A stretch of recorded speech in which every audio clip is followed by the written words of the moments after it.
صل وسلم دائما أبدا على حبيبك خير الخلق كلهم.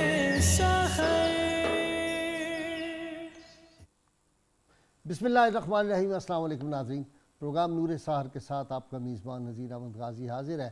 ناظرین کرام، اسماء باری تعالیٰ میں سے ایک اسم مبارک الخالق جل جلالہ، پیدا کرنے والا، ہر چیز کو عدم سے وجود میں لانے والا. قرآن مجید میں یہ اسم مبارک 11 مقامات پر ذکر ہوا ہے. ارشاد باری تعالیٰ ہے قل اللہ خالق کل شیء. اے محبوب کریم صلی اللہ علیہ وسلم، آپ فرما دیں ہر چیز کو پیدا کرنے والا اللہ تعالیٰ ہے. آسمان، زمین، سمندر، پہاڑ، جن و انس، قلم، کرسی، لوح محفوظ، الغرض کائنات اور اس کے موجودات اسی کی تخلیق ہے، اور وہ انہیں تخلیق کرنے میں کسی کا محتاج نہیں، نہ ہی اس کا کوئی شریک ہے. حضرت عبادہ بن صامت رضی اللہ تعالیٰ عنہ سے مروی ہے کہ رسول اللہ صلی اللہ علیہ وسلم نے ارشاد فرمایا، سب سے پہلے اللہ تعالیٰ نے قلم کو پیدا کیا، پھر اسے حکم دیا کہ لکھ. اس وقت سے قیامت تک جو کچھ ہونے والا تھا سب کچھ قلم نے لکھ دیا. ناظرین کرام، سعید روحوں اور پاکیزہ قلوب کو رحمت الہی سے آگے بڑھ کے تھامتی ہے، اور اگر دل میں لگن ہو، تڑپ ہو، شوق لقا ہو تو پھر ایمان کی برکھا جو ہے وہ کیسے طلب صادق پر برستی ہے. راستے لمبے ہوں، طویل ہوں، راستے کی مشکلات اور مصائب ہوں، لیکن اگر محبت کے جذبات ہوں اور عشق کی دنیا ہو تو پھر وہ فاصلے جو ہیں ان کے باوجود بھی منزلوں کے سلام آنے شروع ہو جاتے.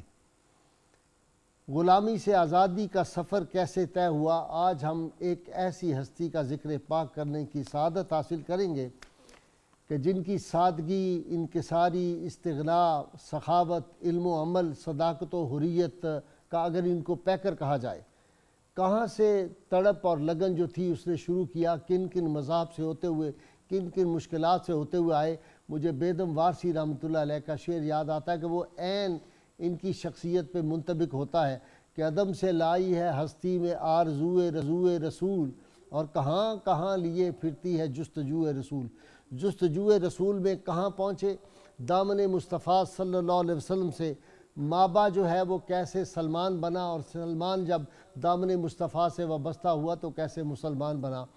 پھر اس کو یہ مقام عطا ہوا عشق و مستی کا کہ رسول اللہ صلی اللہ علیہ وسلم نے فرما دیا کہ یہ میرے اہل بیت میں سے ہے. اللہ کے محبوب صلی اللہ علیہ وسلم کے 14 نجباء ہیں، باقی انبیاء کو ساتھ ساتھ دیے، اور ان 14 میں سے ایک سلمان فارسی ہیں. ناظرین کرام، یہ وہ ہستی پاک ہے جن کی جنت مشتاق ہے، جنت کی حوریں جن کی مشتاق ہیں، اور جنت کی طرف سبقت لے جانے والے جو 4 افراد ہیں ان میں سے ایک سلمان فارسی ہیں، اور اللہ تعالیٰ نے ان کو علم لدنی کا بھی ایک حصہ عطا کیا ہوا تھا. ان کے عشق کا یہ عالم تھا کہ ہر وقت بارگاہ مصطفی صلی اللہ علیہ وسلم میں حاضر رہتے اور چہرہ مصطفیٰ صلی اللہ علیہ وسلم کی زیارت کرتے. اور ان کے علوم کے بارے میں علی المرتضیٰ شیر خدا رضی اللہ تعالیٰ عنہ نے فرمایا تھا کہ اس کا مقابلہ کون کر سکتا ہے. یہ حکیم لقمان جو تھے ان کی حکمت کے برابر اس امت میں اگر کوئی ہے تو وہ سلمان فارسی ہیں. اور اللہ کے محبوب صلی اللہ علیہ وسلم میرے اور آپ کے آقا نے ارشاد فرمایا کہ اگر کوئی کسی کا قلب منور دیکھنا چاہتا ہو، جس میں نور ہی نور ہو، روشنی روشنی ہو، تو وہ سلمان فارسی کو دیکھے.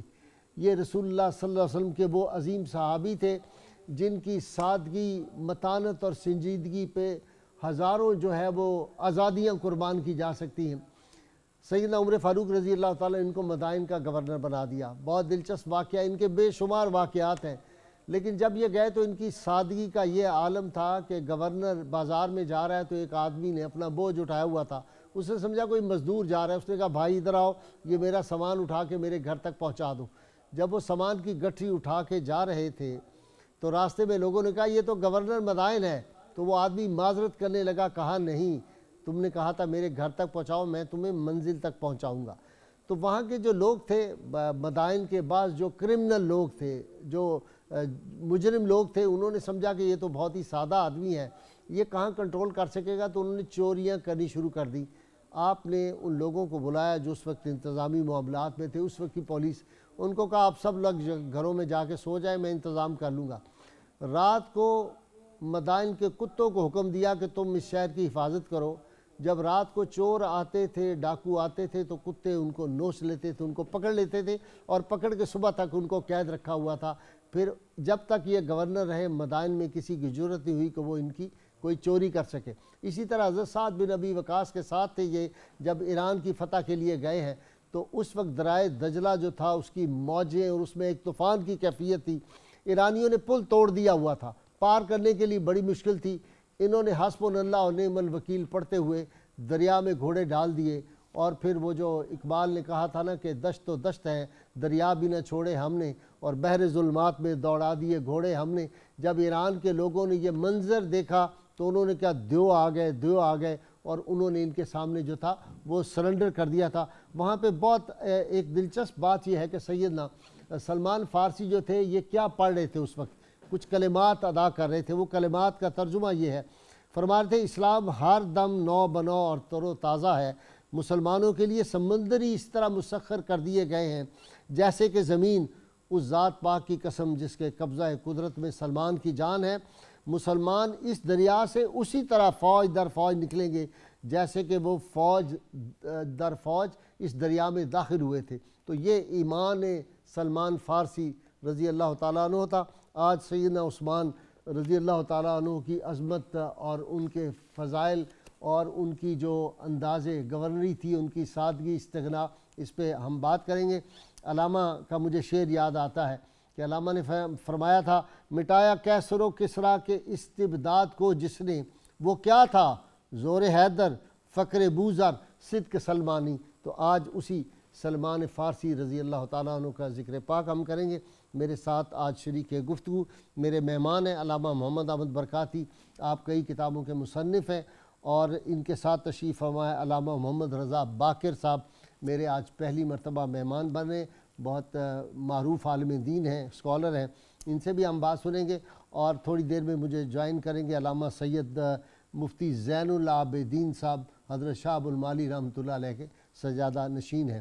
میں ابتدا کر رہا ہوں علامہ محمد احمد برکاتی سے۔ جی علامہ صاحب، رسول اللہ صلی اللہ علیہ وسلم کے محبوب ترین صحابہ میں سلمان فارسی ہیں۔ بسم اللہ الرحمن الرحیم۔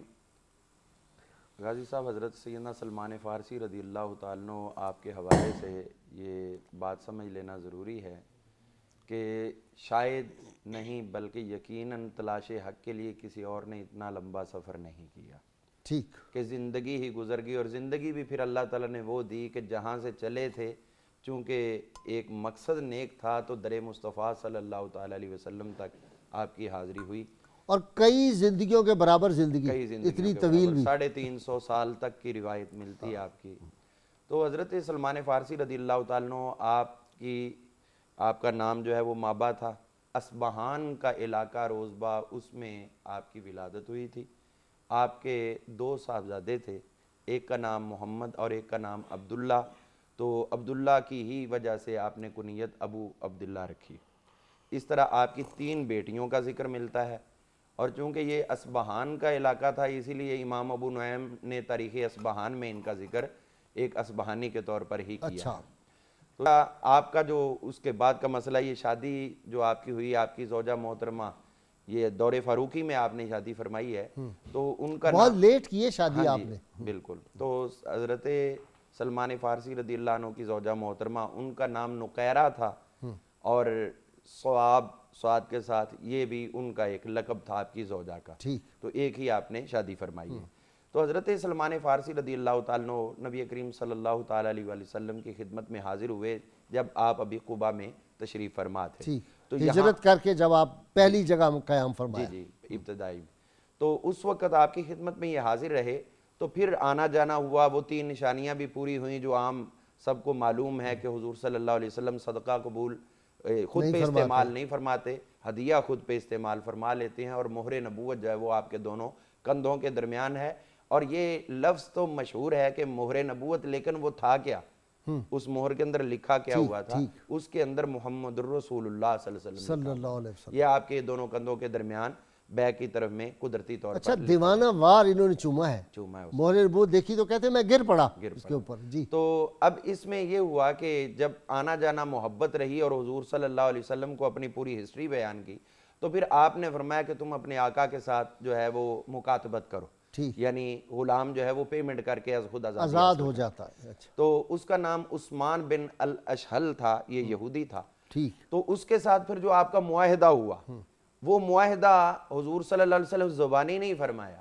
اچھا جی. ہاں جی، بلکہ وہ معاہدہ امام تھا. ابن عساکر نے بھی لکھا ہے اور امام ابو نعیم نے بھی لکھا ہے، دیگر محدثین نے، انہوں نے لکھا کہ حضور صلی اللہ علیہ وسلم نے وہ ریٹن معاہدہ کروایا اور وہ لکھنے کا حکم حضرت سیدنا مولا علی مرتضیٰ شیر خدا کو عطا واہ واہ واہ، کاتب بھی کیسا، کاتب وہی کو کاتب. اور پھر اس پہ جو ہے وہ آپ صلی اللہ علیہ وسلم نے 1 2 نہیں بلکہ اپنی طرف سے 8 گواہ مقرر فرمائے. اللہ، اس سے اندازہ کر لیں کہ حضور صلی اللہ علیہ وسلم ان کو آزاد کروانے کے لیے سبحان اللہ، کس قدر حساس تھے. ہاں، حضرت کتنی سیدنا آپ کو. ابوبکر صدیق رضی اللہ عنہ، حضرت عمر فاروق رضی اللہ عنہ، حضرت بلال حبشی رضی اللہ عنہ، حضرت مقداد رضی اللہ عنہ اور حضرت عمار، یہ تمام جو ہیں وہ 8 صحابہ آپ کے گواہان میں شامل ہیں. تو اس کے بعد حضور صلی اللہ علیہ وسلم نے جب مکاتبت فرما دی، پھر وہ انڈا مشہور واقعہ آپ کا، تو اس کے بعد جو حضور صلی اللہ علیہ وسلم شرط رکھی اس نے 300 کھجوروں کے درخت لگائیں اور 40 اوقیہ چاندی دی. ٹھیک ہے جی، 5 کلو کے برابر چاندی. اور درخت بھی وہ جو پھل دے رہے ہوں، جو پھل دے رہے ہوں. یہ ذرا بتائیں کہ پھل پھر دینا شروع کر دیا درخت؟ جی اسی رات ہی پھل دینا شروع کر دیا. اللہ، یہ حضور صلی اللہ علیہ وسلم کا بہت بڑا بین معجزہ تھا اور ابتدائی معجزہ تھا.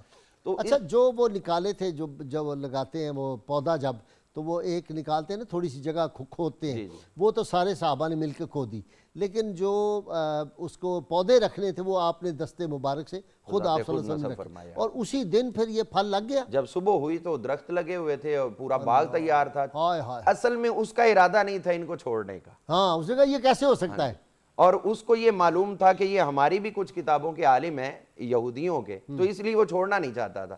اس نے کہا میں شرط ہی وہ رکھوں جو پوری نہ کر سکے اور پوری ہوتے ہوتے میری تو عمر گزر جائے. ایسا ہی تھا، چونکہ کھجور کا درخت دیر میں جوان ہوتا ہے اور اس کے 20 بعد برس لگ جاتے. جی، تو اتنا وقت تو پھر بننا ہی تھا، لیکن وہ نہیں جانتا تھا کہ یہ معاہدہ کر کس سے رہا.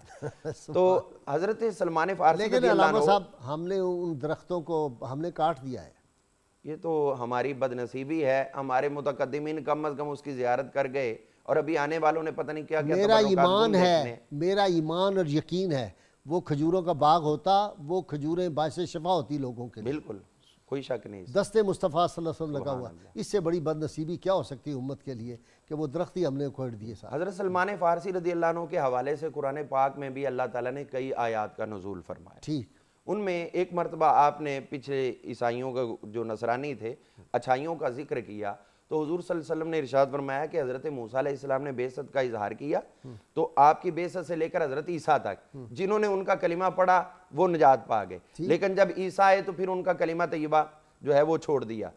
اور حضرت عیسیٰ جب آئے ہیں تو میرے تک جنہوں نے حضرت عیسیٰ علیہ السلام کا مجھ سے پہلے کلمہ طیبہ پڑھ لیا وہ نجات پا گئے. اب اگر عیسیٰ علیہ السلام کا بھی کوئی کلمہ پڑھے گا تو وہ نجات نہیں پائے گا.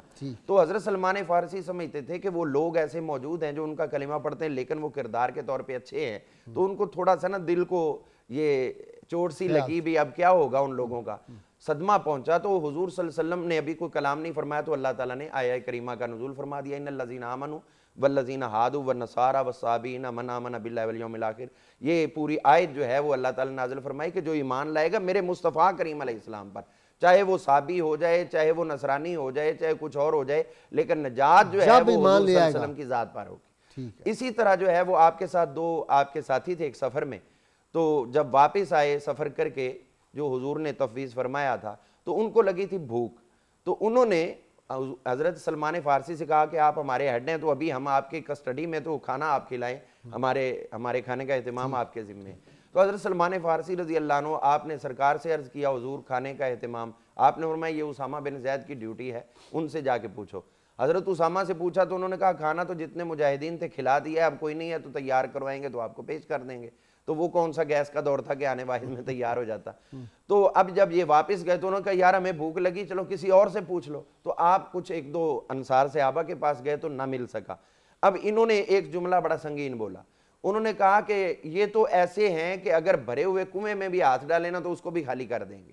یہ حضرت سلمان فارسی کے حوالے سے انہوں نے کچھ غیبت کے جملے بولے، ٹھیک، تو اس کے بعد انہوں نے کہا ہم خود بات کرتے، پتہ نہیں ہمیں لا کے دینا ہی نہیں چاہتے تھے۔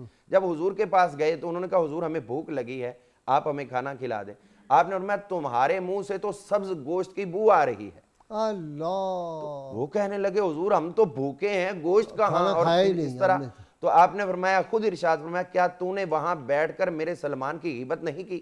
اللہ، یہ سلمان سے پیار کا یہ پیار عالم۔ کا عالم۔ جی اور علامہ اس صاحب، پہ آیہ کریمہ نازل ہوئی، وہ قرآن پاک کی مشہور جو ہے کہ کیا تم میں سے کوئی شخص اس بات پہ راضی ہے کہ وہ اپنے بھائی کا جو ہے وہ غیبت کرے اور اس مردہ کا بھائی کا گوشت، گوشت زندہ کھائے۔ بھائی کا گوشت علامہ کھائے۔ صاحب، قرآن حکیم کی بعض آیات، خاص طور پہ جو سورہ جمعہ کی آیت ہے وَآخَرِينَ مِنْهُمْ لَمَّا يَلْحَقُوا بِهِمْ، یہ بھی کہتے ہیں کہ اس کا اشارہ جو ہے سیدنا سلمان کی طرف ہے۔ جی بسم اللہ الرحمن الرحیم، الحمدللہ رب العالمین، وصلی اللہ علی سید الانبیاء والمرسلین وعلی آلہ الطاہرین واصحابہ المنتجبین۔ یقیناً اگر دیکھا جائے تو وآخرین منہم لما یلحقوا بہم، اس کا جو ابرز مصداق ہے وہ حضرت سلمان فارسی رضی اللہ تعالی عنہ ہے۔ اس لیے کہ اگر دیکھا جائے تو جو حق و حقیقت کے متلاشی افراد ہیں ان کے لیے جناب سلمان فارسی کی ذات مقدسہ جو ہے وہ ایک استعارہ کی حیثیت رکھتی ہے۔ سبحان اللہ۔ اب دیکھیے، اگر جناب سلمان فارسی کی پوری زندگی کا ہم خلاصہ بیان کریں کہ آپ نے حق تک پہنچنے کے لیے کہاں تک کا سفر نہیں طے کیا، واہ، اور جو قرآن مجید ہمیں سمجھاتا ہے کہ ایک ہدایت عامہ ہے، ایک ہدایت خاصہ ہے۔ ہدایت عامہ کیا مطلب؟ کہ اللہ نے انبیاء بھیج دیے، اپنی آسمانی کتابیں نازل کر دی، اب اس سے کوئی بھی استفادہ کر لے۔ لیکن ہدایت خاصہ کہ جب ایک انسان حق تک پہنچنے کے لیے جستجو کرتا ہے، وہ حق تک پہنچنے کے لیے خود تحقیق کرتا ہے، تو اللہ اسے حق تک پہنچا دیتا ہے، یہ ہدایت خاصہ ہے۔ اور وہ ہمارے سامنے جو ایک شخصیت ہے حضرت سلمان فارسی رضی اللہ تعالی عنہ کی، کہ آپ یہاں تک کہ زردشت سے تعلق رکھتے تھے مذہب سے، پھر آپ چلے گئے موصل کی جانب، مدائن کی جانب، عموریہ کی جانب، جہاں آپ نے مختلف عیسائی جو پادری تھے ان کے زیر سایہ زندگی بسر کی، لیکن آپ کو اصل میں حق کی تلاش تھی۔ اور آخر میں جو پادری تھا اس نے دیکھا کہ آپ حق کی جستجو چاہتے ہیں، تو انہوں نے فرمایا کہ آپ حجاز کی طرف چلے جائیے اور آخری جو نبی ہے وہاں پر ظہور فرمائیں گے، اور اس کے لیے جناب سلمان فارسی جو ہے وہاں تک پہنچے حجاز۔ لیکن دیکھیے، یہ پیدائشی غلام نہیں تھے، بہت امیر گھر کے جی، ان کے والد جو تھے اس اصفہان کے علاقے کے رئیس سمجھے جاتے تھے، لیکن جو بنو کلب قبیلہ تھا انہوں نے انہیں زبردستی اسیر بنا دیا، بنو قریظہ کے آگے بیچ دیا، تو اس وجہ سے یہ غلامی میں چلے گئے۔ لہٰذا ناظرین یہ نہ تصور کریں کہ ان کا کوئی ایسے خاندان سے تعلق تھا جو نسل در نسل خاندانی غلام چلے آ رہے تھے۔ اب جناب سلمان فارسی کی زندگی کا جو ایک اہم ہم اصول اپنی ذات کا حصہ بنا سکتے ہیں وہ ان کی سادگی ہے۔ جیسا کہ اشارہ بھی فرمایا آپ نے کہ مدائن کے گورنر تھے اور وہاں سے 500 درہم انہیں تنخواہ بھی مقرر تھی، لیکن روایات میں ملتا ہے کہ ایک دن بھی انہوں نے 1 درہم بھی اپنی ذات پہ خرچ نہیں کیا۔ وہ 500 درہم جو تھا غربا، فقراء، مساکین میں تقسیم کر دیا کرتے تھے۔ 5000؟ اچھا 5000، اچھا جی۔ لیکن دیکھیں لیکن جو کتاب میں میں نے پڑھا ہے وہ وہ مختلف ہے نا کتابوں میں اس طرح، لیکن وہ چٹائیاں بنا کے کہتے ہیں۔ ہاں جی، وہ یہ ہے کہ وہ چٹائیاں بناتے تھے، ٹوکریاں بناتے تھے، اور انہیں رکھتے تھے، اور اس سے جو آمدنی آیا کرتی تھی وہ اپنے ذات پر خرچ کیا کرتے تھے۔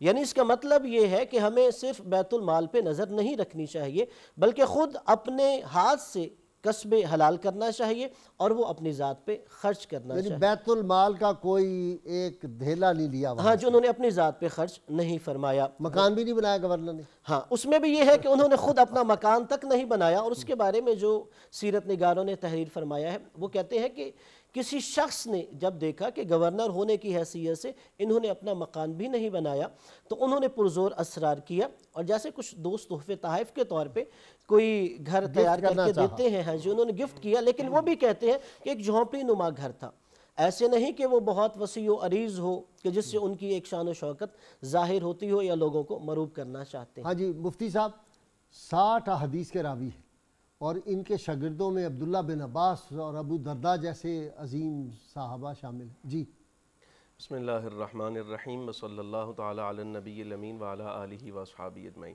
بھائی صاحب مجھے اجازت دیجیے، میں حضرت سلمان فارسی رضی اللہ تعالیٰ عنہ کا تذکرہ قرآن عزیز کی ایک آیہ مبارکہ سے کرنا چاہتا ہوں جو بہت مشہور ہے۔ آپ قرآن پاک کے حافظ بھی ہیں نا، آپ کو یہ بڑا پریولیج ہے۔ جی الحمدللہ۔ ماشاءاللہ۔ قرآن عزیز میں اللہ تبارک و تعالیٰ ارشاد فرماتا ہے انما یرید اللہ لیذہب عنکم الرجس اہل البیت ویطہرکم تطہیرا۔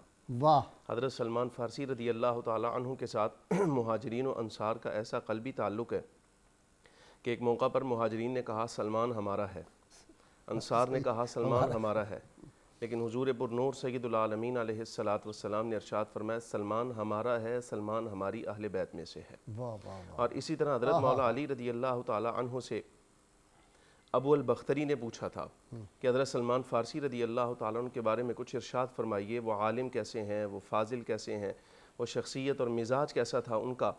تو حضرت مولا علی رضی اللہ تعالیٰ عنہ جو باب مدینۃ العلم ہیں انہوں نے یہ ارشاد فرمایا سلمان وہ ہے کہ جس نے اولوں کا علم بھی لیا اور آخر والوں کا علم بھی لیا، بحر لا ينزف، وہ علم کا ایسا سمندر ہے جس کا کنارہ ہی نہیں ہے، اور فرمایا وَهُوَ مِنَّا اہل البیت، اور وہ ہم اہل بیت میں سے ہیں۔ یہ حضرت مولا علی رضی اللہ تعالیٰ عنہ نے آپ کا تعارف کروایا تھا۔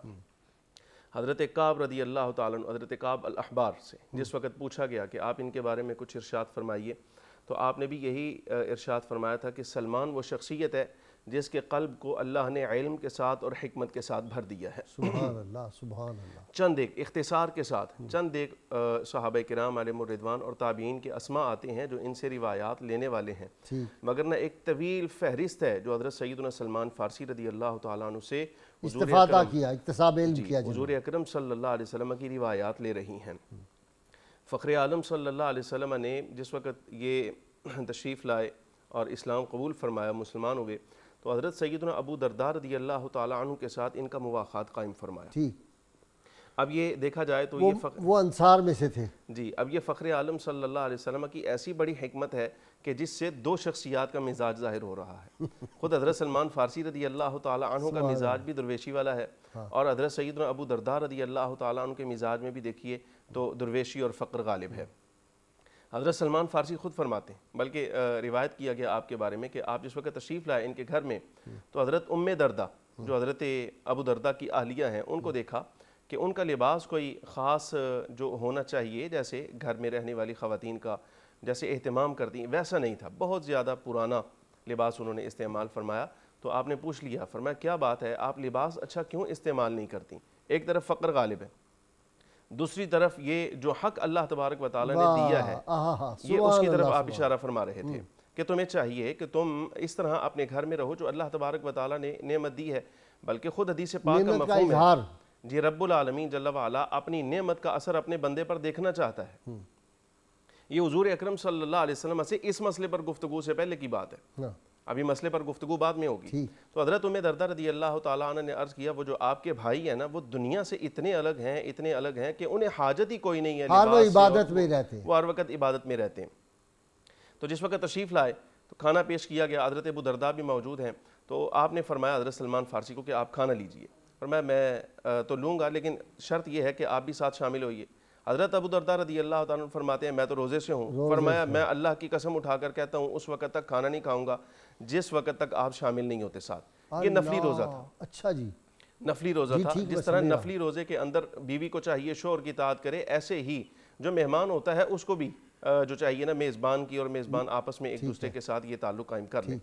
تو کھانا تناول فرمایا، کھانا تناول کرنے کے بعد جس وقت رات کا وقت ہوا تو آپ نماز پڑھنے لگے نا، تو حضرت سیدنا ابو درداء رضی اللہ تعالیٰ کا دامن پکڑ لیا، فرمایا بھی ٹھہریے، آرام کیجئے، کچھ آپ کے رب کا آپ پر حق ہے، آپ کے جسم کا آپ پر حق ہے، آپ سے تعلق رکھنے والوں کے لوگوں کا آپ کے ساتھ حق ہے۔ اچھا ایسا کیا، اور بعد میں کچھ دیر گزری ہے، جب رات گزری کچھ آرام کرنے کے بعد تو خود حضرت سلمان رضی اللہ تعالیٰ عنہ نے حضرت ابو درداء کو اٹھایا اور اب اٹھیے کہ نماز پڑھتے ہیں، نماز پڑھائی۔ صبح ہوئی، فخر عالم صلی اللہ علیہ وسلم سے خود حضرت ابو درداء رضی اللہ تعالیٰ عنہ نے اس بات کا جب تذکرہ کیا تو فخر عالم صلی اللہ علیہ وسلم نے تصدیق شامل کی، فرمایا سلمان نے جو کہا ہے بالکل ٹھیک کہا ہے۔ واہ واہ واہ، سبحان اللہ۔ اب یہ ہے حضرت سلمان فارسی رضی اللہ تعالیٰ عنہ کا حضور اکرم صلی اللہ علیہ وسلم سے تعلق ایسا ہے۔ اور وہ جو آیت آپ نے پڑھی ہے اگر یہ اہل بیت میں شامل ہیں تو وہ آیت جو ہے اس کا مصداق یہ بھی بن گئے۔ جی بالکل بنیں گے، تو ہر کمی ان سے بھی دور ہو گئی۔ جی یہ اپنی سطح پر یعنی ظاہر ہے حسب مرتبہ اس آیہ مبارکہ کا حصہ ہیں. جس وقت ایمان قبول کیا تو اللہ تبارک و تعالیٰ جل وعلا نے طہارت کا جو سلسلہ حضور اکرم صلی اللہ علیہ وسلم کی ساری اہل بیت کے ساتھ وابستہ کیا ہے. اچھا، اس میں 5 نفوس قدسیہ بھی ہیں، اس میں حضور اکرم صلی اللہ علیہ وسلم کے چچا گرامی بھی ہیں، چچا کی اولاد بھی ہیں. اسی طرح حضرت عباس رضی اللہ تعالیٰ عنہ کے علاوہ خاص طور پہ جن کو حضور اہل بیت میں شامل فرما رہے ہیں، جیسے حضرت سیدنا سلمان فارسی رضی اللہ تعالیٰ عنہ ہیں، وہ بھی اس آیہ مبارکہ کے مصداق ہوں گے. ٹھیک، مطلب یہ ہوا کہ اللہ تبارک و تعالیٰ نے تطہیر کے لیے جو اپنی رحمت کا اظہار فرمایا تھا، فخر عالم صلی اللہ علیہ وسلم نے اللہ کی اس رحمت کو محدود نہیں رکھا، بلکہ جن جن کے لیے چاہا ہے ان کے لیے آپ صلی اللہ علیہ وسلم رحمت الہی کو وسیع فرمایا. کیونکہ رسول اللہ صلی اللہ علیہ وسلم کیا ہے، اللہ الموتی وانا القاسم، اس طرح ملتا جلتا ہے. اللہ یعطی انما انا قاسم واللہ یعطی. واللہ یعطی. تو یہ یقینی طور پہ ایسا ہی ہے. حضرت سیدنا سلمان فارسی رضی اللہ تعالیٰ عنہ اسی چیز کا مصداق رہے. طبقات ابن سعد کے اندر روایت موجود ہے کہ جب آپ کو تنخواہ ملتی تھی تو پھر آپ کثرت سے دعوت کا اہتمام کیا کرتے تھے. اور اس میں بطور خاص ہے کہ محدثین کو جو حضور صلی اللہ علیہ وسلم کی احادیث بیان کرنے کا شوق رکھتے تھے ان کو بلا کے آپ خصوصی دعوت فرمایا کرتے تھے، اہل علم کی بہت قدر. تو حضرت سلمان فارسی رضی اللہ تعالیٰ عنہ آپ کا چونکہ ابھی اہل بیت کے حوالے سے ذکر ہو رہا ہے، تو ایک روایت موجود ہے کہ ایک شخص جس کا نام ابو الاور بیان کیا جاتا ہے، وہ آپ کے پاس سے گزرا تو اس کے اوپر جو ہے وہ ایک کپڑا ڈلا ہوا تھا اور دبا رہا تھا. بڑی تکلیف سے فرمایا حضرت سلمان فارسی نے کہ آپ کو کیا ہوا ہے؟ تو وہ کہنے لگا کہ میں نے چوری کی تھی اور اس چوری کی وجہ سے جو ہے وہ آگے جملے دیکھیے کیسے بول رہے ہیں کہ امیر علامہ صاحب یہ واقعہ آپ نے مکمل کرنا ہے، میں بریک پہ جا رہا ہوں، واپس آؤں گا تو یہ بڑا دلچسپ واقعہ میرے ذہن میں آ گیا ہے. یہ تو ان کی کرامت بھی ایک اعتبار سے بنتی ہے. جی ناظرین کرام، یہ گفتگو ان نفوس قدسیہ کا، اس عظیم ہستی کا ذکر پاک ہو رہا ہے. جب ان کا ذکر ہوتا ہے تو اللہ تعالیٰ کی رحمتوں کا نزول ہوتا ہے، اور یہ رسول اللہ صلی اللہ علیہ وسلم کے محبوب ترین جو صحابہ تھے ان میں شامل ہیں. ہمارے ساتھ رہیے گا.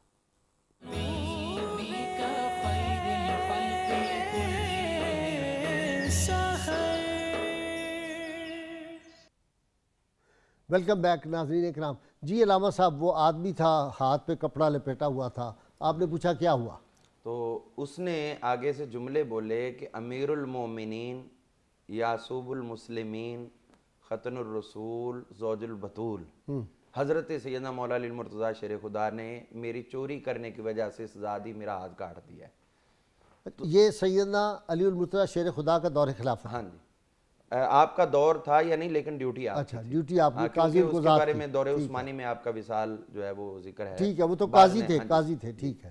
تو اب یہ ہے کہ جب یہ معاملہ ہوا تو اس وقت آپ حیرت میں پڑ گئے کہ تمہارا انہوں نے ہاتھ کاٹ دیا اور تو نام لینے سے پہلے اتنے القاب لگا رہا. تو آپ نے وجہ پوچھی حیرت سے، تو وہ کہنے لگا کہ میں اس لیے کہہ رہا ہوں کہ یہ میں نے جرم دنیا میں کیا ہے، آپ نے مجھے دنیا میں سزا دے کر اس گناہ سے پاک کر دیا ہے، آخرت کی سزا سے معاشر میرا ہاتھ بھی ٹھیک ہوگا اور میں سزا سے بھی محفوظ ہوں گا. تو آپ کا دل گرفتہ ہوا، آپ نے اس کو ساتھ لیا. چلو جو ہاتھ کاٹنا جانتے وہ ہاتھ دینا بھی جانتے، تو چلو واپس وہ لے کر آ گئے اور عرض کیا حضور یہ دیکھیں یہ اتنی آپ سے محبت کرتا اور آپ کے در سے جائے اور صحیح سلامت آئے اور پھر عیب زدہ واپس جائے، تو یہ کیا بات ہوئی؟ تو آپ نے جب یہ سنا حضرت سلمان فارسی رضی اللہ عنہ کی سفارش ہے تو آپ نے فرمایا اس کے اوپر دوسرا کپڑا ڈالو. اس کے اوپر کپڑا ڈالا گیا تو آپ نے دعا فرمائی. اس کے بعد فرمایا ہاتھ سے کپڑا اتارو. جیسے ہی اتارا گیا تو ہاتھ دوبارہ درست ہو چکا. سبحان اللہ. تو یہ حضرت سلمان فارسی رضی اللہ عنہ کی سفارش جو ہے وہ حضرت مولا علی جیسی شخصیات بھی رد نہیں کرتی اور کرامات کا ظہور ہوتا ہے. صحیح. اسی طرح آپ چونکہ قرآن پاک پڑھنے کا ایک آپ کا مخصوص انداز تھا، جو آیات خوف تھی خصوصیت سے، وہ آیت خوف کو پڑھ کے آپ گزر نہیں جاتے تھے بلکہ اپنے اوپر خوف کو جو پہلے ہی بہت طاری تھا اس کو مزید طاری کرتے. ایک کالر آپ سے سوال پوچھنا چاہ رہے ہیں. جی السلام علیکم. جی وعلیکم السلام. جی فرمائیں. سر میرا پہلا یہ کوسچن ہے کہ انہیں سلمان الخیر کیوں کہا جاتا تھا، اور دوسرا کیا انہوں نے شہادت پائی تھی؟ ٹھیک ہے جی، آپ نے سوال سن لیا. جی سلمان الخیر اسی لیے یہ ان کے القاب میں سے ایک لقب ہے، جس طرح سلمان المحمدی بھی ان کا ایک لقب ہے. تو یہ خیر اس لیے کہ ان کے ذریعے اللہ تعالیٰ نے شر کو دور کیا اور خیر ہی خیر ان کے ذریعے اللہ تعالیٰ نے پھیلایا ہے، اور ان کے ساتھ رہنے والا کبھی بھی خیر سے محروم نہیں رہا. اور وفات ہوئی ان کی وفات ہوئی ہے، شہادت مطلب ہے اس طرح نہیں ہوئی بلکہ وفات کا واقعہ جو وہ الگ سے ذکر کیا جائے گا. بہت دلچسپ ہے ویسے بھی. تو اب یہ ہوا کہ جیسے ہی حضرت سلمان فارسی رضی اللہ عنہ ایک مسجد میں گئے تو وہاں دیکھا کہ ایک نوجوان ہے، اس نے آیت خوف پڑھی، اچھا، اور اس کے ساتھ ہی وہ کانپنا شروع ہو گیا، تھر تھر کانپنے لگا۔ تو وہ جس طرح روح کو روح سے راہ ہوتی ہے، دل کو دل سے راہ ہوتی ہے، تو آپ کی بھی چونکہ طبیعت ایسی تھی، اس کو دیکھا تو آپ کو اس نوجوان سے بہت محبت ہوئی، تو اس کو آپ بڑے اخلاق سے، پیار سے، محبت سے رکھتے۔ اب ایک دفعہ پتہ چلا کہ نوجوان آ نہیں رہا، پوچھا تو انہوں نے کہا جی بیمار ہے، لوگوں نے بتایا۔ آپ اس کے گھر میں گئے، جا کے دیکھا تو وہ آخری لمحات میں تھا، سکرات موت اس پہ طاری تھے۔ تو آپ نے یہ جملہ بولا کہ ایھا الملک ارفق بہی، اے ملک الموت، یہ نوجوان بڑا نیک ہے، اس کے اوپر نرمی کرنا، اس پہ نرمی کرنا۔ تو ابھی جیسے ہی آپ نے جملہ بولا تو نوجوان نے آنکھیں کھولی تو کہنے لگا کہ حضرت آپ فرما رہے نرمی کرنا، وہ کہہ رہا ہے کہ میں ہر مومن کے ساتھ ہی نرمی کرتا ہوں۔ اور وہ جو آیت میں نے پڑھی تھی، وہ جو آیت میں نے اس وقت پڑھی پہلی دفعہ جس سے ہماری ملاقات شروع ہوئی ہے، اس آیت کی برکت سے اللہ تعالیٰ نے میری زندگی کے تمام گناہ معاف فرما دیے۔ یہ وصال کے وقت جو ہے وہ اپنی خبر دے رہے ہیں۔ تو اسی طرح ایک حارث بن امیرہ رضی اللہ عنہ، یہ آپ کی خدمت میں مدینہ منورہ سے چلے اور مدائن میں پہنچے آپ کی زیارت کے لیے۔ حضرت عبداللہ بن مسعود نے ان کا تعارف کروایا تھا۔ تو جب یہ وہاں پر پہنچے حارث بن امیرہ، تو گئے ہیں نا، تو آپ نے فرمایا حارث بن امیرہ ٹھہر جاؤ، میں ابھی آتا ہوں۔ آپ نے وہ لباس پہنا اور پہن کے باہر نکلے۔ وہ کہنے لگے میں تو شہر میں آیا پہلی دفعہ اور آپ کی زیارت کے لیے، اور آپ سے پہلے میری ملاقات نہیں ہوئی، تو یہ کیا سلسلہ ہے جو آپ نے مجھے اس طرح نام سے مخاطب کیا ہے؟ تو آپ فرمانے لگے کہ جو ارواح تھیں اللہ تعالیٰ نے ان کو ایک لشکر کی صورت میں رکھا ہوا تھا، اور حضور فرماتے جن کی وہاں پہچان ہو گئی تھی ان کی یہاں بھی پہچان، تو میری روح نے تیری روح کو پہچان لیا ہے کہ تو حارث بن امیرہ ہی ہے۔ تو اس طرح یعنی آپ کا اس طرح کی بھی ہے کہ جن کی وہاں ملاقات ہوئی ہے ان کی لازمی یہاں ملاقات ہوگی، چاہے ایک شرق میں رہتا ہو ایک غرب میں رہتا ہو۔ بالکل اسی طرح۔ ہاں جی، اچھا جی، علامہ صاحب پھر اس طرف آ جاتے، یعنی کمال کی سادگی ہے کہ ٹوٹل جب ان کا وصال ہوا ہے تو اس سے پہلے جو چیزیں ان کے گھر میں تھی، ٹوٹل سارا سامان وہ 20 درہم کا تھا۔ ایسا ہی ہے، اس سے یعنی انتہا کی سادگی۔ بے شک، وہ کہتے ہیں درختوں کے نیچے بھی سو جاتے تھے۔ ایسا ہی ہے، جیسا کہ پہلے ذکر کیا تھا کہ گھر تو انہوں نے اپنا بنانا ہی رکھا ہوا تھا، ٹھیک، تو جہاں پر تھا یہاں تک کہ جہاں سایہ میسر آتا وہیں پر سو جایا کرتے تھے۔ بلکہ جہاں پہ آپ نے سادگی کی بات کی کہ انہوں نے ایک شخص کی دعوت کی، تو دعوت کے دوران اس شخص نے اس بات کا اظہار کیا کہ اگر اس دسترخوان پر پودینے کی چٹنی ہوتی تو کتنا ہی بہتر ہوتا۔ تو جناب سلمان اٹھے، انہوں نے اپنا لوٹا کسی کے پاس گروی رکھا اور وہاں سے پودینہ اور چٹنی لے کے آ گئے۔ اب کہتے ہیں کہ اس شخص نے کھانا کھایا، اور کھانا کھانے کے بعد اس نے ایک جملہ کہا، الحمدللہ الذی جعلنا من القانعین، کہ اللہ کا شکر ادا کرتا ہوں جس نے ہمیں قناعت کرنے والوں میں سے قرار دیا۔ جب جناب سلمان نے اس کا یہ جملہ سنا تو وہ مسکرائے، انہوں نے کہا اگر آپ قناعت کرنے والے ہوتے تو میرا لوٹا اس وقت گروی نہ پڑا ہوا ہوتا۔ واہ بھائی واہ، سبحان اللہ۔ ایک طرف ان کی وہ مہمان نوازی کہ مہمان نے جس چیز کو طلب کیا اسے وہ پیش کر دیا، اور دوسری طرف اسے یہ بھی سمجھا دیا قناعت اس چیز کا تو نام نہیں کہ ہم مزید کی خواہش کریں، قناعت تو یہ ہے کہ جو حاضر ہے ہم اس پر ہی الحمدللہ اکتفا کریں۔ اور پھر جناب سلمان ایک زیرک انسان تھے۔ اگر ان کی سید الانبیاء حضرت محمد صلی اللہ علیہ وآلہ وسلم کے ساتھ جو حیات طیبہ ہے اس کو دیکھیں تو کتنے ایسے مواقع آئے ہیں کہ جہاں پر جناب سلمان فارسی کی مشاورت کو مقدم رکھا گیا، اس لیے کہ رسول خدا تمام صحابہ کرام رضوان اللہ تعالیٰ علیہم سے مشورہ طلب فرمایا کرتے جنگ احزاب کی طرف آپ کا اشارہ ہے۔ جنگ احزاب کی طرف جیسے ہے کہ اس میں آپ کے مشورے کو رسول خدا نے مقدم سمجھا۔ اور اس کے بعد بھی ملتا ہے کہ جب ایران فتح ہوا اس وقت جناب سلمان فارسی رضی اللہ تعالیٰ عنہ، جناب حذیفہ یمانی رضی اللہ تعالیٰ عنہ کو ان کو ہر اول دستے میں رکھا گیا، بلکہ جب نہیں سعد بن ابی وقاص ان سے مشورہ کرتے تھے، ان سے وہ کمانڈر تھے اور ہر بات میں مشورہ ان کے ساتھ کرتے تھے۔ بے شک اسی طرح ہی تھا، اور یہاں تک ملتا ہے کہ جب وہاں پر کچھ ٹیبل ٹاک کرنی تھی جنگ ایران کے دوران، سفیر بنا کے بھیجا۔ ہاں جی، تو اب وہاں پر مسلمانوں میں سے کس ہستی کا انتخاب کیا گیا؟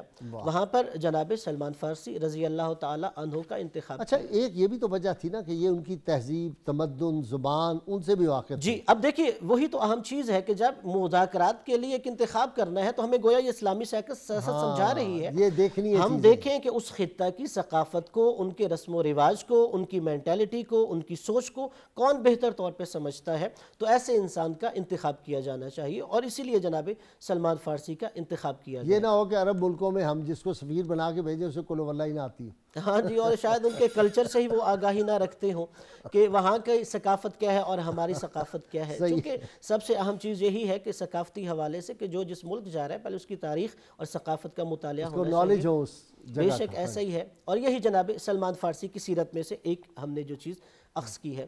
اب دیکھیے جیسے جناب سلمان فارسی تو ایک معروف ہے کہ رسول نے فرمایا سلمان منا اہل البیت. اسی وجہ سے ایک خاندان اہل بیت علیہ السلام میں سے حضرت جعفر صادق علیہ السلام کے سامنے ان کا تذکرہ ہوا تو ایک شخص نے جناب سلمان فارسی کہا تو آپ نے فرمایا قل لہ سلمان المحمدی، کہہ رہے آپ انہیں اب سلمان فارسی وہ نہ پہچان دیجئے، آپ انہیں کہیے سلمان محمدی. کہ جب رسول خدا نے کہہ دیا کہ سلمان ہم اہل بیت میں سے ہے تو اب یہ سلمان محمدی ہو گئے. مفتی صاحب وہ سلمان فارسی تو بعض نے پوچھا کہ آپ کون ہیں تو وہ کیا کہتے ہیں سلمان بن اسلام. جی اس طرح کے الفاظ. یہ اپنا تعارف خود ایسے ہی کروایا ہے. جس وقت لوگوں نے آپ سے پوچھا ہے آپ کون ہیں، کیسے ہیں، کہاں سے آئے ہیں، تو فرمایا کرتے تھے سلمان میرا نام ہے اور ابن الاسلام من بنی آدم ہوں میں. تو یہ تعارف آپ کا بہت خوبصورت. ویسے ہم پروگرام کرتے ہیں جس وقت تو ہماری کوشش یہ ہوتی ہے کہ چونکہ عوام بھی ملاحظہ کر رہے ہیں اور ذمہ داران بھی، تو شخصیات کے ضمن میں ضرور ہر ایک کے لیے کوئی نہ کوئی سبق پہنچنا چاہیے. ٹھیک. اگرچہ یہ واقعہ پہلے کچھ تھوڑا سا اشارہ ہو چکا لیکن میں مختصراً دوبارہ اس کو دہرانا چاہتا ہوں. چونکہ ہاتھ سے کام کیا کرتے تھے، خود کما کر کھایا کرتے تھے. جس وقت کسی شخص نے پوچھا تھا کہ امیر مدائن ہو تم، اور مدائن وہ شہر ہے جو خزائن جہاں ابل رہے ہیں، یہ بالکل صحیح بات. تو امیر مدائن ہو کر سب کچھ تمہارے زیر قبضہ ہے اور پھر بھی تم ہاتھ سے کماتے ہو. تو ایک جملہ آپ نے ارشاد فرمایا تھا امراء کا، یعنی جو ریاست کے ذمہ داران ہوتے ہیں ان کے جملے یہ ہونے چاہیے. آپ نے فرمایا تھا میں یہ بات پسند کرتا ہوں کہ خود اپنے ہاتھ سے کماؤں اور اپنے ہاتھ کا کمایا ہوا ہی اپنے پیٹ میں اتاروں. واہ، اقبال نے اسی لیے کہا، بڑی خوبصورت بات، امارت کیا شکوہ خسروی بھی ہو تو کیا حاصل، نہ زور حیدری تجھ میں نہ استغناء سلمانی. اسی طرح یہ تو ہو گیا ذمہ داران کے لیے. عوامی سطح پر بھی آپ دیکھیے نا تو حضرت سیدنا سلمان فارسی رضی اللہ تعالیٰ عنہ کا زہد فقر ایک بہت بڑا سبق ہے. آپ نے خود بھی ایک مقام پر ارشاد فرمایا تھا، فرمایا لوگوں یاد رکھنا، حضرت جریر رضی اللہ تعالیٰ عنہ سامنے تھے، انہیں کہا تھا، فرمایا جریر تم اللہ تبارک و تعالیٰ جل وعلا کی رضا کے لیے عاجزی اختیار کرو، روز قیامت اللہ تبارک و تعالیٰ دنیا میں عاجزی اختیار کرنے کے سبب سے تمہیں بلندی درجات عطا فرمائے گا. سبحان اللہ. پھر ایک بات اور میں یہاں اشارہ کر دوں روایت حدیث کی طرف. وہ جو اہل بیت کے بارے میں روایات ملتی ہیں کہ ہم اہل بیت کے لیے صدقہ جائز نہیں، ان میں سے بعض کے راوی حضرت سیدنا سلمان فارسی رضی اللہ تعالیٰ عنہ ہیں. سبحان اللہ. اور وہ کیسا مزاج شناسا شخصیت ہے یہ آپ صلی اللہ علیہ وسلم کی. اچھا اس کا مطلب صدقہ انہوں نے بھی کھایا پھر ساری زندگی. جی ایسے ہی جب یہ کہہ دیا کہ سلمان میرے اہل بیت میں سے ہیں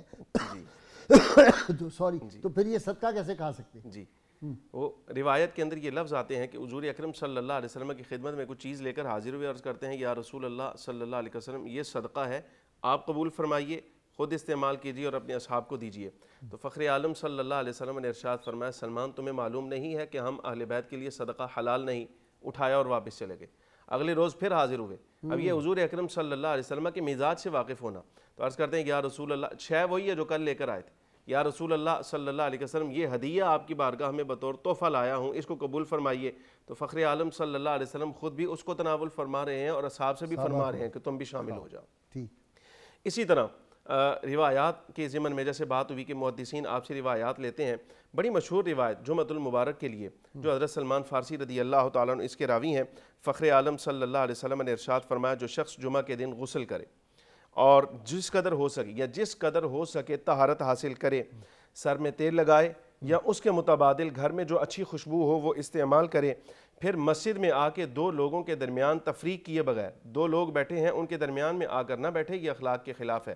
فرمایا جو اس کا لحاظ رکھے اور جب امام خطبہ دے رہا ہو اس وقت خاموش رہے تو اس جمعہ سے اگلے جمعہ تک کے درمیان جتنے گناہ ہیں وہ اللہ تبارک و تعالیٰ اس کے لیے معاف فرما دے گا. سبحان اللہ. اس کے راوی حضرت سلمان فارسی ہیں. اور فقر ایسا ہے، آپ فرمایا کرتے تھے، فرمایا کہ اگر جمعے کی پابندی اور جماعت کی پابندی نہ ہوا کرتی تو سلمان کو دیکھتے سلمان کبھی اپنے گھر سے باہر نہ نکلتا، صرف اسی وقت اس کو یہاں سے نکالا جاتا جب یہ فوت ہو جاتا اور اب قبر کی طرف اس کو پہنچانے کی بات آ جاتی. یہ حضرت سلمان فارسی رضی اللہ تعالیٰ عنہ کی ساری حیات طیبہ ہے، حضور اکرم صلی اللہ علیہ وسلم کی سنت طیبہ کے تناظر میں مکمل ہوتی ہے. اچھا علامہ صاحب، 2 چادریں صرف تھی ان کے پاس کہتے ہیں؟ جی. اتنا کم لباس؟ وہ بھی ایک میں لکڑیاں لے آتے تو آدھی کو بچھا کے اس کے اوپر آرام کر لیا، آدھی نیچے آدھی اوپر. آدھی اوپر. تو یہ آپ دیکھیے ابھی شاہ صاحب ذکر فرما رہے تھے صدقے کے حوالے سے، تو آپ کا ایک غلام بھی تھا، تو اس نے کہا جیسے آپ کی مکاتبت ہوئی تھی تو مجھے بھی مکاتبت کر دے، میں بھی آزادی حاصل کر لوں. تو فرمایا تو پیسے کہاں سے لائے گا؟ تو اس نے کہا میں لوگوں سے لے کے آؤں گا. تو آپ نے فرمایا کہ لوگوں کا آلودہ مال مجھے کھلا کر آزادی حاصل کرنا چاہتے ہو؟ یعنی جو غریب کسی کو دیتا ہے وہ صدقہ کر کے دیتا ہے. صحیح. اور صدقے کی حیثیت یہ ہے کہ جب ایک جگہ پہ اپنی منزل مقصود پہ پہنچ گیا ہے تو اب اس کے بعد وہ آگے دے تو پھر وہ ہدیہ ہو جاتا ہے. تو اس کے باوجود بھی چونکہ پیچھے سے سٹارٹ صدقے سے ہوا تو آپ اس کو قبول کرنے کو تیار نہیں ہوئے. تو ابھی نمازوں کی پابندی کی بات ہوئی. حضرت سیدنا ابوبکر صدیق رضی اللہ تعالیٰ کا جب وصال کا وقت آیا تو حضرت سلمان فارسی رضی اللہ عنہ آپ کی عیادت کے لیے گئے تو عرض کیا کہ اوصینا یا ابا بکر صدیق، اے ابوبکر صدیق ہمیں کوئی وصیت فرمائے. حضرت ابوبکر صدیق رضی اللہ عنہ نے ایک بہت بڑی بات کہی ہے، صفات الصفوہ کے اندر ابن جوزی نے اور دیگر نے بیان کیا ہے کہ حضرت ابوبکر صدیق رضی اللہ تعالیٰ نے فرمایا ان اللہ فاتح علیکم الدنیا، یقیناً اللہ تعالیٰ تمہارے لیے دنیا کو کھول دے گا، ساری دنیا تمہاری زیر نگی بن جائے گی. یہ حضرت ابوبکر صدیق رضی اللہ عنہ قبل از وقت پیشین گوئی بھی ہے، آپ کی کرامت ہے. تو آپ نے فرمایا کہ جب یہ دنیا تمہارے لیے فتح ہو جائے تو پھر تم صرف اپنی ضرورت کے مطابق لینا. یعنی پہلے ہی فقر میں ہیں لیکن اس کے باوجود فرمایا آج مال نہیں ہے تو یہ نہ سمجھنا کہ شاید یہ فقر اضطراری ہے، اگر مال آ جائے تو پھر فقر اختیاری رہنا چاہیے. اور پھر فرمایا کہ فجر کی نماز کی پابندی ضرور کرتے رہنا. جو شخص صبح فجر کی نماز باجماعت ادا کرے گا، حضرت ابوبکر صدیق فرما رہے ہیں کہ جو فجر کی نماز اس طرح ادا کرے گا اللہ تعالیٰ پورا دن اس کو اپنی حفاظت میں لے لیتا ہے. سبحان اللہ. حضرت عمر فاروق رضی اللہ عنہ کا ایک واقعہ بڑا مشہور ہے کہ جب آپ نے فرمایا تھا کہ میں بات کہتا ہوں کیا تم اس کی اطاعت کرو گے، تو آگے سے کسی نے کہا کہ نہ ہم آپ کی بات سنیں گے اور نہ اس کی اطاعت کریں گے. وہ جو واقعہ ہے کہ آپ نے کرتا پہنا ہوا تھا لمبا اور ایک صحابی اٹھے، وہ بھی تو یہی سلمان فارسی ہیں جنہوں نے اعتراض کیا تھا، ہے نا؟ یہ حضرت عمر فاروق رضی اللہ عنہ پہ تھا نا. وہی میں کہہ رہا ہوں جس نے اعتراض کیا کھڑے ہو کے کہ سب کو ایک ایک چادر، آپ کے پاس 2 کہاں سے آئی؟ ہاں جی، میں وہی واقعہ سنا رہا ہوں. اچھا میں نے سمجھا شاید کوئی اور واقعہ. نہیں، وہی واقعہ سنا رہا ہوں کہ یہ اٹھ کے اعتراض کرنے والے کوئی اور نہیں تھا، یہ خود حضرت سلمان فارسی رضی اللہ عنہ نے فرمایا کہ ہم نہ اطاعت کریں گے نہ آپ کی بات سنیں گے. جب حضرت عبداللہ بن عمر رضی اللہ عنہ نے اس کی وضاحت کر دی تو پھر آپ کا ظرف یہ دیکھیں کہ فوری طور پر آپ کھڑے ہوئے ہم آپ کی بات سنیں گے بھی اور آپ کی اطاعت بھی کریں گے. حضرت سلمان فارسی رضی اللہ تعالیٰ کا مشورہ جو ہے وہ حضور صلی اللہ علیہ وسلم فائق سمجھا کرتے تھے. جنگ حنین کے اندر جو پہلی دفعہ اسلام میں منجنیق کا بھی استعمال کیا گیا وہ بھی حضرت سلمان فارسی رضی اللہ عنہ کے مشورے سے ہی کیا گیا. یعنی یہ 2 میجر جنگیں، ایک فتح مکہ سے پہلے کی اور ایک فتح مکہ کے بعد کی. تو جو یہ پہلی دفعہ جنگ احزاب میں شامل ہوئے نا پہلے، کیونکہ پہلے تو یہ غلام تھے نا، ابھی بدر اور احد میں شامل نہیں ہو سکتے تھے، مالک نے شریک نے انہیں دیا. جی اب وہی میں نے کہا نا، وہ بھی غلام تھے. تو جنگ خندق کے اندر بھی آپ کا مشورہ چلا اور جنگ حنین کے اندر بھی آپ ہی کا مشورہ. اچھا دلیر بھی بڑے تھے، بڑے قادابر اور دلیر، اور اس وقت بھی ان کی عمر جو ہے وہ 150 سال سے زیادہ ہوگی، 200 سال کے قریب تو اس وقت بھی ہوگی عمر. حضرت سلمان فارسی رضی اللہ عنہ کا جو حضرت عبداللہ بن سلام کے ساتھ جو واقعہ مشہور ہے کہ انہوں نے کہا کہ ہم میں سے جو پہلے فوت ہو جائے گا وہ آگے کی خبریں پیچھے دے گا. تو یہ وہ خبر کیا دی؟ وہ انہوں نے یہ خبر دی کہ میں نے جب حضرت سلمان فارسی کا انتقال ہو گیا، حضرت عبداللہ بن سلام کو آپ نے خواب میں بتایا کہ اللہ تعالیٰ نے مجھ پہ رحمت کی ہے اور توکل سے بہتر میں نے کسی چیز کو نہیں پایا، اور جو توکل کرتا ہے اللہ تعالیٰ اس کے لیے اپنی رحمتوں کے دروازے کھول دیتا ہے. اس کی تائید میں مشکاۃ شریف کے اندر 2 روایات میں اختصاراً عرض کرتا ہوں. حضرت ام بشر بنت برا بن معرور، یہ حضرت سیدنا ابو عبد الرحمن رضی اللہ عنہ کا جب وصال ہونے لگا تو ان کے پاس گئی، تو ان کے پاس جا کے کہنے لگیں، یہ ارواح کی باہم ملاقات، انہوں نے کہا کہ اگر وہ فلاں میرے خامن جو ہے نام لیا ان کا انتقال ہو چکا ہے، جب آپ کی ان سے ملاقات ہو نا تو میری طرف سے سلام کہہ دینا۔ تو وہ کہنے لگے ہم تو حساب کتاب میں مصروف ہوں گے، کہاں اربا اور کہاں ہم۔ تو انہوں نے کہا کیا یہی جملہ جو حضرت سلمان فارسی نے بولا تھا حارث بن میرا کو، تو آپ نے فرمایا کہ کیا آپ نے سنا نہیں کہ حضور نے فرمایا کہ جب مومنوں کی روح جسم سے نکلتی ہے تو اللہ سبز پرندوں کے قالب میں ڈال دیتا ہے اور جنت میں وہ جہاں چاہتی ہیں وہ اڑتی رہتی ہیں، تو جب تمہاری ملاقات ہو تو سلام کہنا۔ اسی طرح حضرت محمد بن المنقدر رضی اللہ عنہ، یہ بھی مشکات شریف میں ہے، وہ حضرت محمد بن المنقدر حضرت جابر بن عبداللہ کے وصال کے وقت ان کے پاس حاضر ہوئے، تو کہنے لگے کہ آپ تو تشریف لے کے جا رہے ہیں، اب آقا سے جب آپ کی ملاقات ہو تو میں غلام کی طرف سے سلام عرض کرتے ہیں۔ واہ جی علامہ صاحب، علم کا بھی یہ ایک سمندر تھے اور علم لدنی، چونکہ آپ صلی اللہ علیہ وسلم نے ارشاد فرمایا کہ ایک حصہ علم کا سلمان کو دیا گیا ہے۔ بے شک جی ایسا ہی ہے، بلکہ اس حوالے سے خود جناب سلمان محمدی رضی اللہ تعالی عنہ نے ارشاد فرمایا، وہ کہتے ہیں کہ علم جو ہے وہ ایک دریا کی مانند ہے، اور فرمایا کہ جتنا وہاں سے خرچ کیا جائے اتنا اضافہ ہوتا ہے۔ ہمارے یہاں سمجھا جاتا ہے کہ علم خرچ کیا تو کم ہو جائے گا، شاید کم ہو کہتے ہیں جائے 100 روپے میں سے 10 روپے دیے تو 90 رہ جائیں گے پیچھے۔ علامہ صاحب مجھے بریک لینی آؤں گا تو یہ بہت دلچسپ بات آپ سنا رہے ہیں، یہ جاری رکھیے گا۔ ناظرین کرام ہمارے ساتھ رہیے گا۔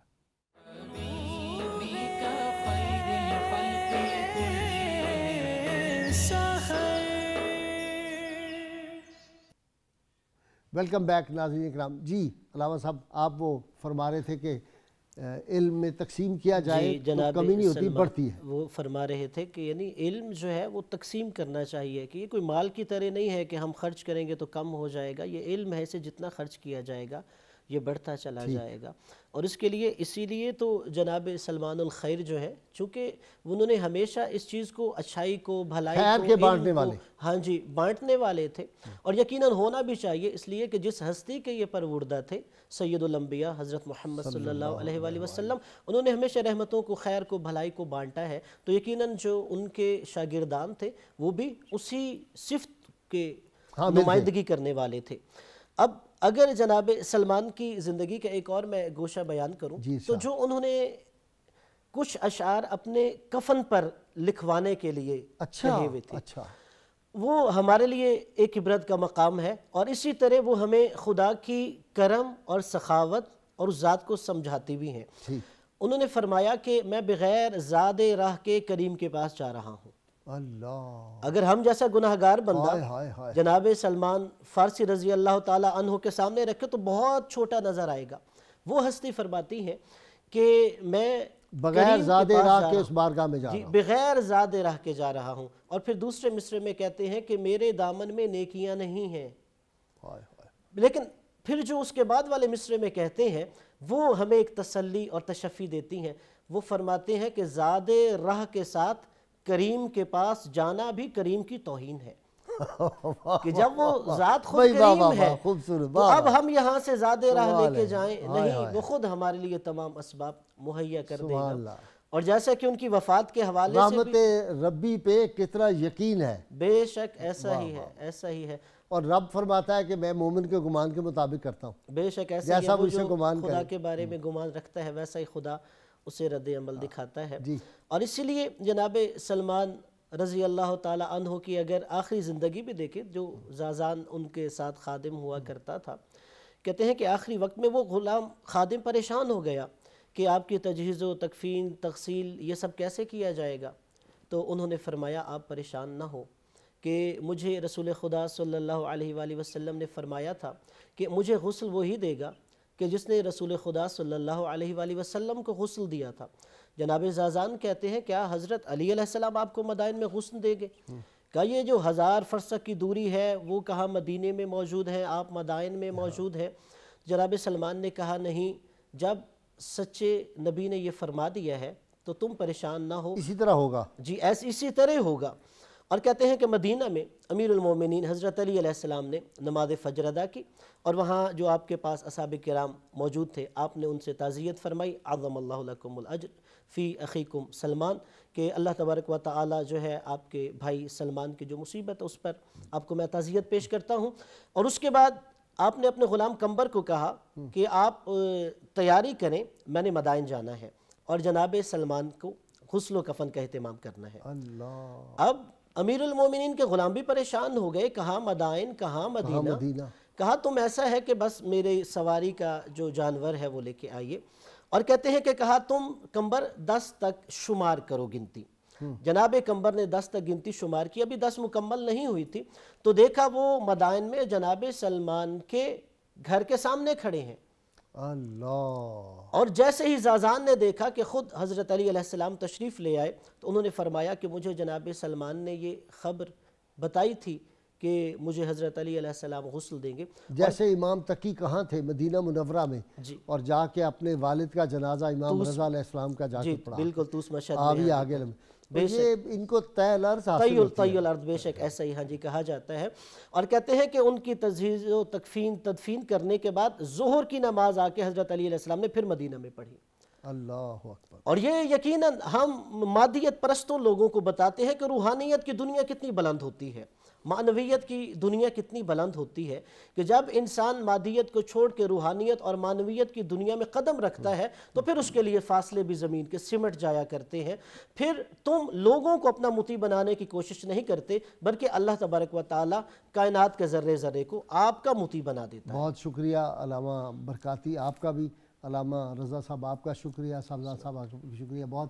ناظرین کرام، کتاب الشفا کبیر سے یہ نسخہ ہے جی، یہ تمام جو نعمتیں ان کے حصول کے یہ ہے۔